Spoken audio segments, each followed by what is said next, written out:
Good evening and welcome to Adventures in DeFi Kingdoms. This is Raph, high above the keep in the hot air balloon. Tonight I have Neindorf with me. Say hi. How's it going, everyone? All right, well, today is January 2nd.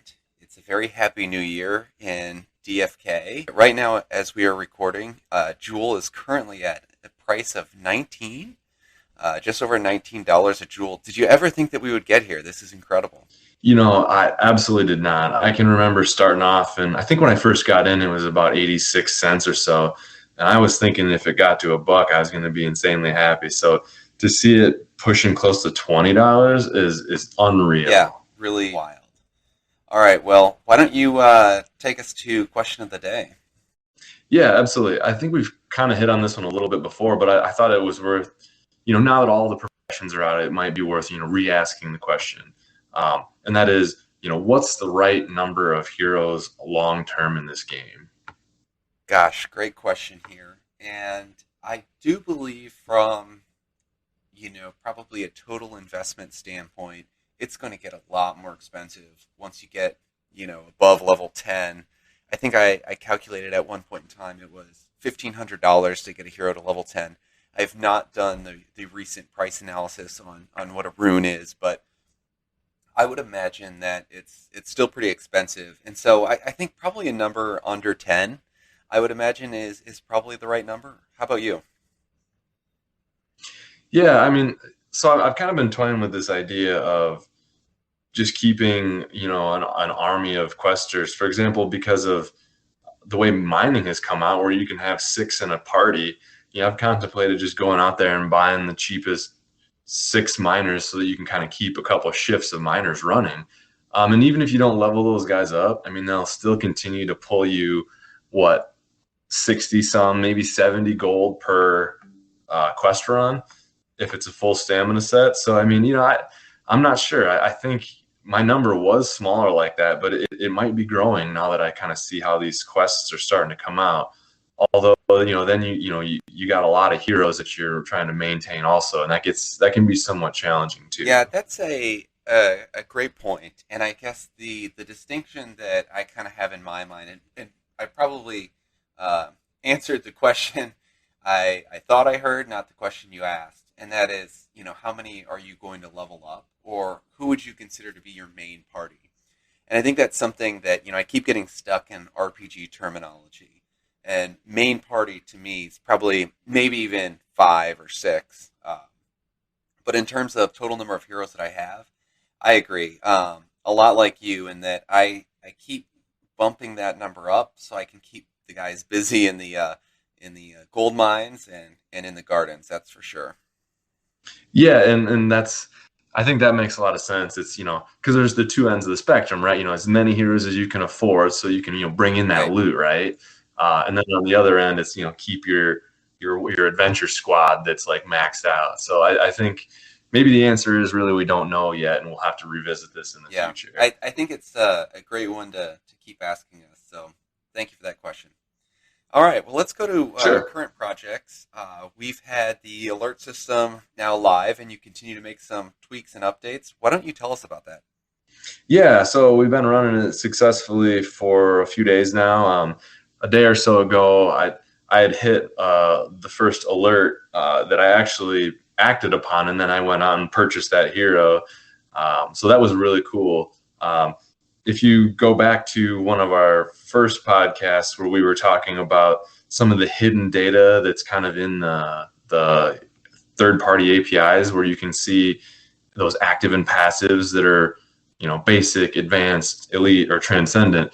I put an alert out there that said, hey, if any hero goes up for sale that has a skill set that's elite or transcendent, let me know. And it was kind of funny. It fired on one. It was only 40 jewel. I'm like, whoa, like, who is this guy? I mean, I really don't care who the guy was. For 40 jewel, I'm going to go buy him. And then by the time I got the email and logged in, and the seller had already lowered the price to 35 jewels, so they sweetened the pot for me even more. So that was pretty cool. Yeah, that's pretty fantastic. I'm really excited to dive into some of that secret data more, and we're hoping to have a very special guest on later. I won't spoil the surprise, but we're hoping that comes in the next few episodes. My personal filter set that I have reported going on right now is what I like to call the Barney Stinson filter. And so I call Nice. it that, and he's a character from How I Met Your Mother, Neil Patrick Harris, and it is the legend, wait for it, dairy filter. And so I've been looking at legendaries that are still Gen 1 and have 10 out of 10 summons. And so trying to find some value there in that market, although with the price of jewels skyrocketing, it's a little challenging to be on the buying front. That's for sure. Yeah, and that brings up a good point too. And part of the design for the alert system was that I was going to have all of them, naturally expire after like 5 days, and you'd have to log back in and re-update them or renew them, so to speak, because of the fact that with how fast this market changes, an alert really isn't valid for more than 5 days with how quick these price movements are. So I thought that was a good amount of time, and that's something that we can always tweak down the road as we get this more mature or onboard some more users. Yeah, that is absolutely something that we're looking forward to. I think right now we're tentatively still putting our mile marker in the sand of 100 subscribers, and we're hoping to get access to 10 different people with one alert apiece.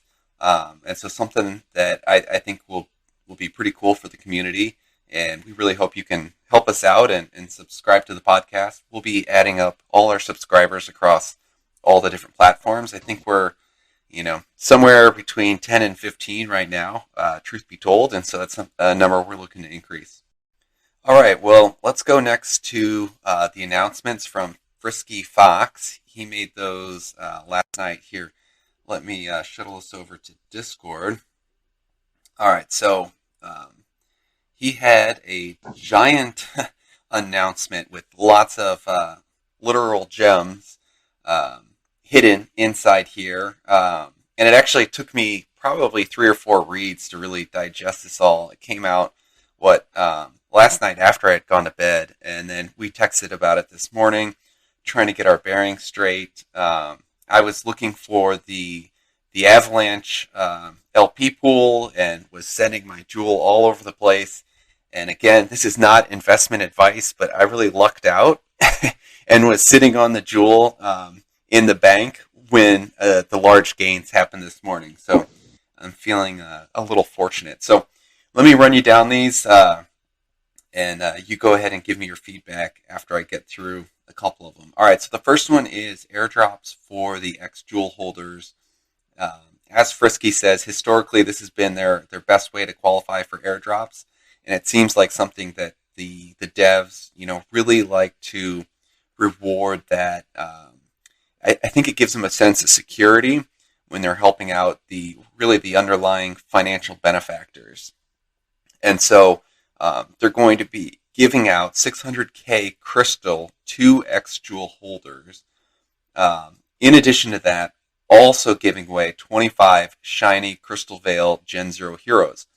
Now remember, there are only 500, so that's a pretty significant portion of those heroes going out there right away. So let's stop there for a second, and what do you think of that? Yeah, I mean, I think you're right. Digesting these numbers is really important. 600K crystal seems like a really high amount. And going back to this being X-Jewel holders, I think you're right. I think this is their number one mechanism that they're going to continue to push. It is that, it's that nice, safe, you kind of like safe investment, like if it were a bond or a CD in the crypto world, right? I feel like that's kind of what they're trying to do here. They're trying to make it the literal bank. I mean, I love it. And then the shiny Gen 0 heroes for raffle, I think that's great too. I love the fact that they included shiny just to sweeten the pot. Yeah, I like that. And I think there has been some complaints from the general masses in regards to rewards always going out to X-Jewel holders.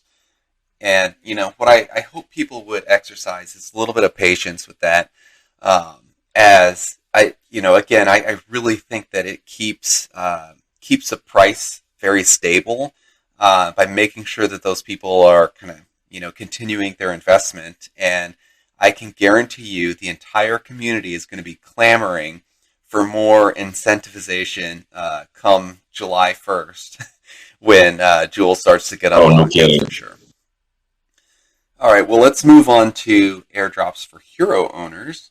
So this is one of the new airdrop types that they've been teasing in some of the past AMAs, and so they're going to be giving out crystal for hero owners, and so you will get one crystal for every common, two crystal for every uncommon, four crystals for a rare, eight for a legendary, and 16 for a mythic. And they are doing this snapshot on January 21st. And so that is just under 19 days away for us. So, what do you think about this new style of snapshot? Yeah, I mean, I think it's fascinating, and it kind of begs the question, what's their goal here, and it kind of seems as though they want to incentivize people to those hero wallets, as we've talked about, those wallets that possess at least one hero, and I think because that those are the people that are going to be actively playing the game, long term. Because if you're just in the pool, in the LP pool, you might not. Those might be the people that flee as soon as the jewel starts unlocking. They might not actually be game players, but these people who are holding heroes are much higher likelihood of playing the game and spending their runes and spending their jewel and doing more summonings. So I think this is a way to incentivize players, and I think we'll see more stuff like this, kind of like how we talked about in the past with land. It's going to be more available to players. I think this is their first step. Would be my Yeah, opinion. I like it. And, I think while the total rewards are fairly small per hero, if you think about it, this is going out to the entire player base. And so that's pretty exciting opportunity. And, I often see on Discord people or on Reddit about once a day someone posts, is it too late to get into DFK? And I think this is a great example for those of you who might be on the fence right now, where, it's probably not too late for you to get into DFK because you could gain some of the access to some of these items at a very reasonable rate, as you need heroes to play the game anyways, and so you're also getting some crystal to go with it. Well, and this one's great because this one is a guarantee too. Like this is just a straight airdrop that you will get if you have a hero. There's no raffle involved, so that's an element that is awesome, and I think will make people happy who have maybe they've been grinding in the gardens for months now, and they finally got that enough, and they'll buy that first hero this month. I mean, I think that's fantastic for Yeah. those people. All right, now let's go to airdrops for hero summoners. And so, staying with that theme of yours of rewarding the player base, each hero summon between January 1st and the 21st will result in one raffle entry, and up for grabs that there are 10 Gen 0 Crystalvale heroes. So that's pretty exciting. Now, I'll let you go first. I think this is one that carries an incredible amount of weight to it in reality, and in the kind of behavior that not only that it will drive, but what the devs are hoping to drive. So, what do you think about this? Yeah, so this one is extremely interesting. I feel like they've heard the feedback that summoning is becoming more and more. It's not as what do I want to say, beneficial in terms of making profit. And I feel like people have gotten so concerned about profit that some people have even stopped summoning, and that's something that we could talk about later on too. Uh, but I think this is one where they want people to continue to play the game. And again, this is the best way to really play the game and have fun right Yeah. now. So I think it's just another avenue, in my opinion, that allows us to keep playing and keep interest in this game moving forward until they can release some of the more advanced features later on. One thing I definitely want to give this dev team credit for is they're often thinking three, four steps ahead. And I think this is an example of one of those where they want to potentially drive that price floor of heroes down. Because if you think about the simple economics of it, there's going to be some supply and demand. And they must be expecting their demand to increase a lot with this AVAX expansion. And so they're wanting to get that supply increase now and probably give those new AVAX people a nice price floor, a very appealing price floor for people to jump into the game. So I think this one is fascinating, and it'll be enough to certainly push me over the limit and summon some guys. I'm probably going to hold out to get to level 5, I hope, by the end of the month. And if I can do that, we can talk about that maybe in a future episode, but there are bonus stats that if you pay additional tiers, you can get bonus stats for your summoned hero based on every parent that is at least level 5. And I know this certainly pushed Walton over the edge today. I'm not sure how many he summoned, but he indicated that it was a lot. Yeah, he wouldn't exactly say, but I didn't want to ask because you know how that goes. Yeah, for sure. He did mention, I believe, that when the Gen Zeros go to him next, he's not sure if he'll have enough jewel left over. Yeah. All right. Well, hopefully the seller pool stays liquid for him, and he can get off some of those. All right. Then we go to airdrops for Bridge Jewel, and I'll admit I royally screwed this one up when I first went through it. I should say this one here, and so this is Bridged Jewel, and so people who hold Jewel on Avalanche. I'll be honest, I have no idea how the mechanics of this are going to work. I saw some questions on Discord the other day, like how do they know what your Avalanche holdings are? I know I started going through the process of adding Avalanche to my MetaMask, but I don't even have an Avalanche account, and I think that's something that we'll all have to have set up as they open up the Crystalvale. So I believe what this is I believe this is if you funded an AVAX wallet, if you go to the docs and you click the link there to the AnySwap, I believe you can buy Jewel that way in MetaMask, and I think that's kind of what they're trying to do here. Is they're trying to get the docs up and running. I believe that's the long-term play here, because that's what's going to get used, if I'm not mistaken, if I'm correct, is that for heroes and whatnot to transfer between realms, you're going to have to go through the docs, and I believe pay a jewel or crystal fee in order to transition heroes or items. I'm thinking between these different worlds or realms, if you will. I'm thinking so too. All right, so then the last one is airdrops for Jewel LP holders, and so at long last, it's finally here. The sweet, sweet rewards of more rewards, I should say, of than just the gardens themselves. I'm actually pretty excited about this one. I'm back in the gardens in a big way. I will say, and I was trying to do some quick math, that 300,000 crystal tokens, I think that's going to get eaten up pretty quick. There's a lot of liquidity in the gardens, and so I don't think that much is going to trickle down to the general masses, but I think a great sign that the devs are hearing what the community wants, and that's exciting. Yeah, I agree. I think you're right. With the amount of total value locked at this point, I think, it was huge. There was an announcement on the Twitters and all that. I think, what did it say, that the total market cap or value locked hit like $1 billion? I think I saw. I can't even keep track of it anymore. It is absolutely ridiculous. It keeps rolling every day or two. There's a new achievement. So yeah, for sure. But yeah, that one is interesting to me too. We'll have to see how this all keeps going for sure. Yeah, I'm definitely in as much jewel accumulation mode as possible.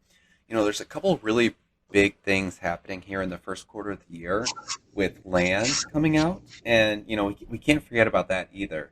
And there's certainly going to be some initial price of land. We have no idea what it's going to be, and of course there's also the cost of potentially a crystal Gen Zero hero, or even just sending your Gen Zero heroes out there. Yeah, that's right. We got to get the guilds going, right? Yeah, absolutely. All right, I got a crying baby upstairs, so let me pause here, and I'll be right back. Yep, sounds good. I have a Gen 1 with me. Ah, yes. I see that. Yeah. This Gen 1 didn't want to sleep, so they just want to quest away all night long. Uh-oh. We can't figure out how to deplete the stamina bar. Oh, if only that was a transferable skill. All right, well, let's continue on here, and I'll let you answer some questions on quests, and I'll go on to mute. Um, and so with quests, we had gold mines. There's two parts to it. There's the gold mines and the jewel mines. Gold mines went live last week, and jewel mines should be live this Wednesday, we think. Um, and so I know you were thinking about, let's go to your gold theory. I think this is something that's a very interesting question that you've proposed and put out to us. Yeah, yeah. I like the term here. We'll call this the super bullish gold theory. Maybe I should coin that term. But basically, I was thinking the other day, and I was like, okay, so we know now that what your hero can earn in gold, and like we said, it's 60 to 70 gold per full stamina bar at the moment. And then as so that's a good baseline number, and we can convert that to Joule and figure out what those earnings are per run. Um, but I was thinking, there's a lot of people who are in a real big hurry to set their miners loose, unlocking that Joule. So basically, you're going to be burning stamina to unlock Joule that will eventually come to you for free. And the more I thought about that, that kind of seemed like a waste of stamina. I see where you're going. You can always, right? Yeah, you can always turn around and immediately sell your gold at the marketplace for Joule or pick your favorite coin. So it seemed to me that it would be a better investment to let the Joule unlock for free later. Plus, that's a good revenue stream, coming into our wallets. For those of us who've been fortunate enough to be in the gardens for a while, that we can use to actually play the game, significantly down the road without having to fund it with any future further internal investment, at least for that full year it takes for it to unlock. So I think, I don't know that I'm going to touch my lock Joule at all. I think I'm going to leave it sit, and I'm just going to work hard at chipping away the old gold mines. I like it. I'm really interested to also see what items start going for sale. As you know from last time, I mentioned I'm bullish on potential stamina potions. And, something that you've been asking us is, are you going to buy a gold egg? And so, I guess if you're sending your army of miners out there to go grab gold, you could use that to fund a gold egg purchase.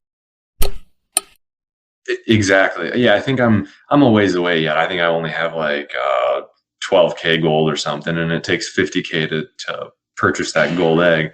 But yeah, unless there's other things that I'm spending it on by then, like you said, potions or whatnot, if there's no other use for it for me at the moment and I get to 50K, I think I will for sure buy that egg. I just think that there's value there.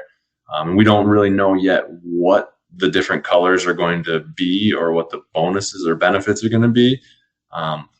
But it's a golden egg, right? It's going to be cool. Yeah, well, even if you get 10K in about a week, 5 weeks to unlock an egg, I think that could be good. And then, I think something else, kind of what you're saying, but I think they could potentially have different levels of rarity on the summoned creatures as well. And so, maybe stockpiling a few, you might get a lucky roll and get a mythic bun. And then I put that in.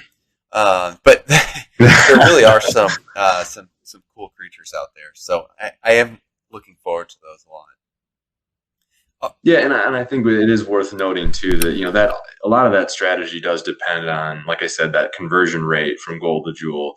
If that starts to swing one way where your mining Joule is more profitable, like significantly more profitable, that's always good. We always got to keep that in mind. Or if one, like you said, if certain items are only available in the Joule mine versus the gold mine, or vice versa, I think that's other important information that we'll have to keep in mind. I saw someone was looking at, I think it was Sarah from DFK Wiki, was doing some data mining, and they saw that there's going to be wood in the gold and jewel mines, and that it's speculated that the wood can be used for creating buildings. And so they're really setting up the long term, because then, of course, buildings have to be made on land. And so it looks like there's some interesting gold nuggets, if you will, out there. Yeah, I like it. All right. Well, let's talk about sending out full stamina heroes. I know this is something, a practice that both you and I have adopted. It seems like the garden and the mine pulls are so much better when you send out that full stamina clip. Are you seeing the same thing? Yeah, I am actually, and I think I had seen someone had posted in Discord, or I think it was Discord, or maybe it was even a Medium article or something, where they were suggesting that your chance for items increased. It depended on how you read the article, so I'll have to go back and we can, inform our listener of the real news later once we kind of get it ironed out. But it made it seem as though the more sets of 5 stamina you use together increased your percentages of finding items. And maybe I was reading it that way because that's what I wanted to read it, but we'll have to go double check that. But it definitely seems to be true. Very, very interesting, and certainly lines up with what I've been seeing from an item and a experience standpoint. Okay, and then the last thing that I think you and I have both adopted this practice, but it is sending out your heroes to maximize their professions. And so even though I have a sage who's a fisher and would be an otherwise good gardener, I'm sending everyone out to their main profession to try to maximize the total number of runes that I'm pulling in. How about you? Yeah, that's funny because the sage I have is actually a fisher too, and I do the same thing. He's pulling in bloaters left and right. Yeah, I actually had a decent haul of runes here over the last few days. So that takes us up to our typical segment of leveling up in the combat corner.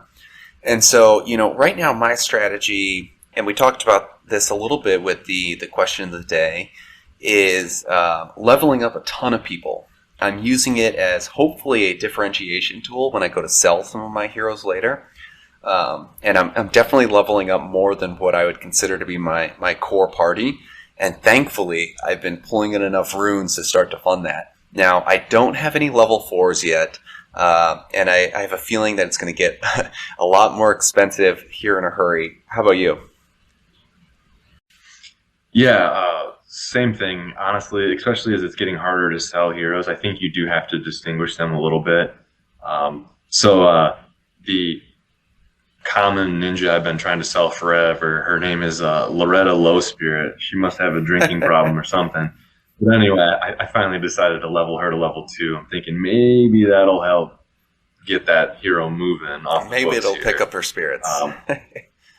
That's right. When I read that name, I thought that was hilarious. Loretta Low Spirit. That's awesome.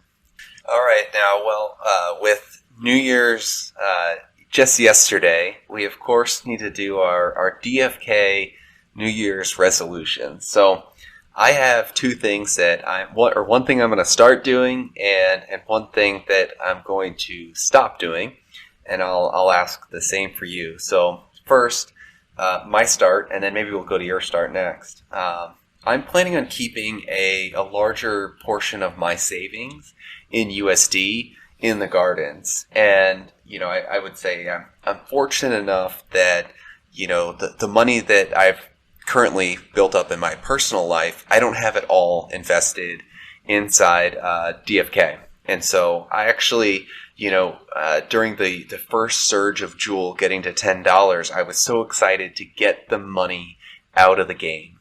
And I think that there's been a big mindset shift for myself in, kind of how much I believe in the game and how safe and comfortable I feel with the game environment itself. And so I'm storing some of my personal savings in USDC coin. And so it's a bit of a stable resource that at least allows it to, gain much higher interest rates than what you're getting in even a high yield savings account, which is where some of those dollars were before. So I'm pretty excited, and I actually already moved some dollars into that a couple days ago. Nice. Yeah, I think that's actually a fascinating idea, right? I mean, because if you'll pair that then with Jewel that is invested in the game, and it seems like they're both invested. So you, there's a little bit of impermanent loss possibility there, but I mean, honestly, if anything, it would result in you having more dollars and less Jewel the way things are going. That's how I feel. So yeah, I think that's great. All right, so tell me about what's one New Year's resolution that you're going to make, one thing that you're going to start doing.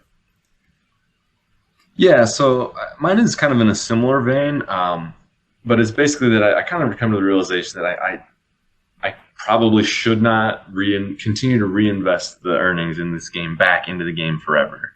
At some point, you hear a lot of the time people talking about whales taking profit. Well, I'm no whale, but I mean, taking profit is real, and we do have real lives that we need to spend money on.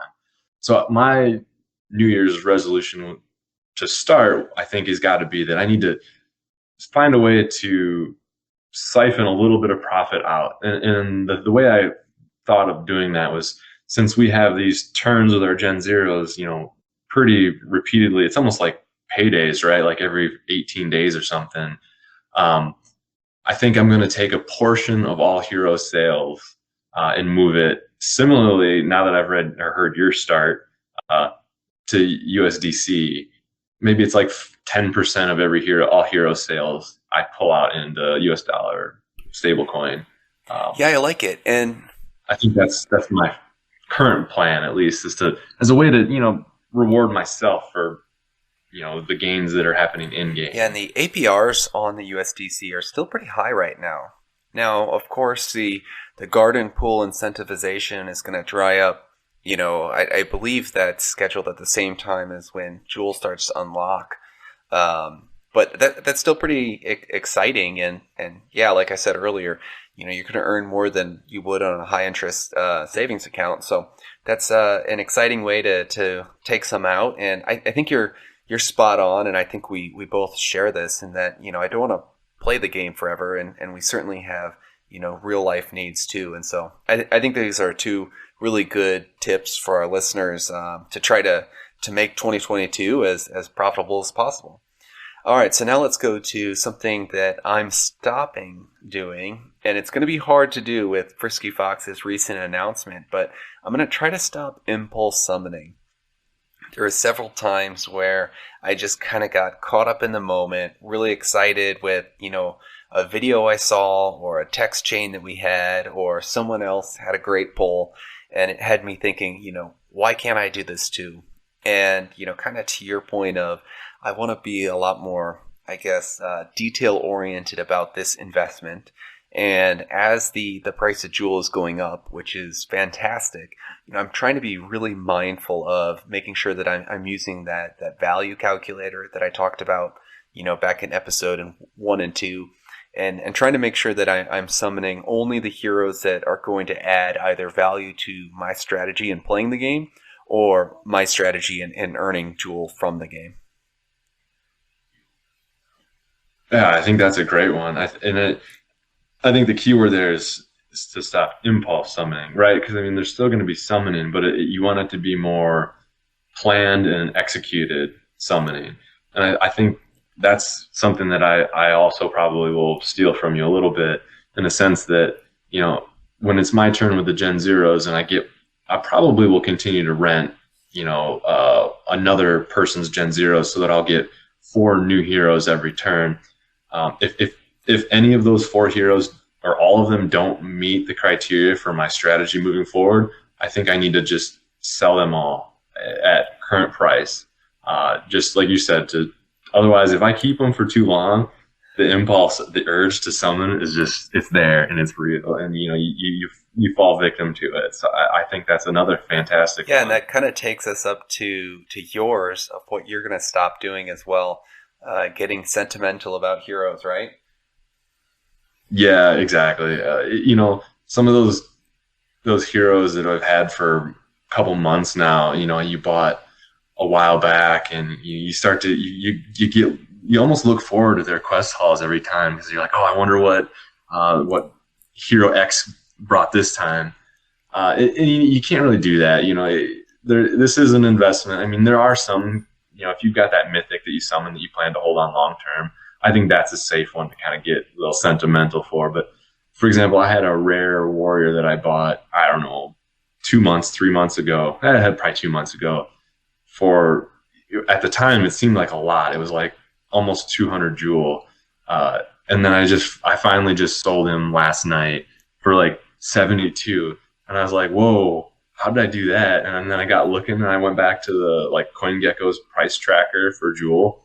And I had bought him when it was like $3 a jewel. So I still ended up making like $600-700 on the hero, even though I bought him for 200 and sold him for 75. It's like it kind of blew my mind a little bit when I looked at those numbers. So that's a primary reason to not get sentimental, is because you can't just look at that purchase price when the price is doing these crazy swings, because it doesn't really tell you anything. It's just a number on a page. Really, you got to go look at what the data behind it says. And like I said, to your point of getting the impulse out of this and just let's rely on the cold hard math. Yeah, that's fantastic. And actually, I think to your goal here, I will be trying to sell my mythic at some point. And I think the hardest part's going to be that I'm trying to differentiate him from a pricing perspective by leveling him up more. And so I'm going to be playing him, and I imagine it's going to get continually more and more hard to part ways at the end of the day. But if anyone's looking for a Dark Knight mythic for 1500 jewel, let me know, and he can be yours with jewel at this price for sure. So yeah, that's right. And it's RAPH, Raph, RAPH. You'll find him on that's Discord. That's right. Shill some heroes here. All right. Well, thanks, Neindorf. Yep. A very happy New Year's and holidays to you and to your Gen 1s at home. And I yeah, absolutely. Yeah, too, and I hope also to our listeners, and I wish our listeners a great year and a very profitable year. And thank you for listening and subscribing.